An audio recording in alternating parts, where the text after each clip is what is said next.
ညတိုင်းအိမ်မပျော်လို့စိတ်ညစ်နေရလားဆေးတွေတောက်လဲခဏပဲတက်တာပြီးဘေးထွက်ဆိုးကျိုးတွေကိုစိတ်ပူနေရပြီလား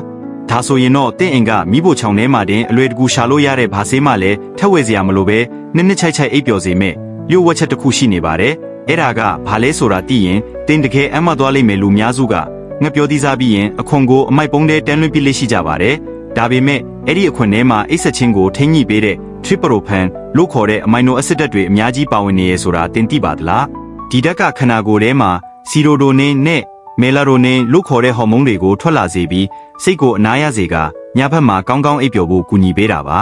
လုံနေကလည်းအရန်လွယ်ပါတယ်အရင်ဆုံးငှက်ပြောခွန်ကိုတန့်စင်အောင်ဆေးပြီးအတုံးသေးသေးလေးတွေတုံးလိုက်ပါပြီးရင်အိုးတစ်လုံးထဲမှာရေလီတာဝက်ဒါမှမဟုတ်ရေခွက်နှစ်ခွက်စာလောက်ထည့်ပြီးစူအောင်တီလိုက်ပါရေးစုလာပြီဆိုရင်တော့တုံးထားတဲ့ငှက်ပြောခွန်တွေကိုထည့်ပြီးမီးပြင်းနဲ့10မိနစ်လောက်ပြုတ်ပေးရပါမယ်ငှက်ပြောခွန်တွေကအာဟာရဓာတ်တွေအပြည့်အဝထွက်လာအောင်ပြုတ်နေစဉ်အတွင်းတေချာလေးမွေပေးဖို့လဲမမေ့ပါနဲ့ဦး10မိနစ်ပြည့်ရင်တော့ငှက်ပြောခွန်တွေကိုစစ်ထုတ်ပြီးရေနွေးချမ်းကိုခွက်ထဲထည့်လိုက်ပါ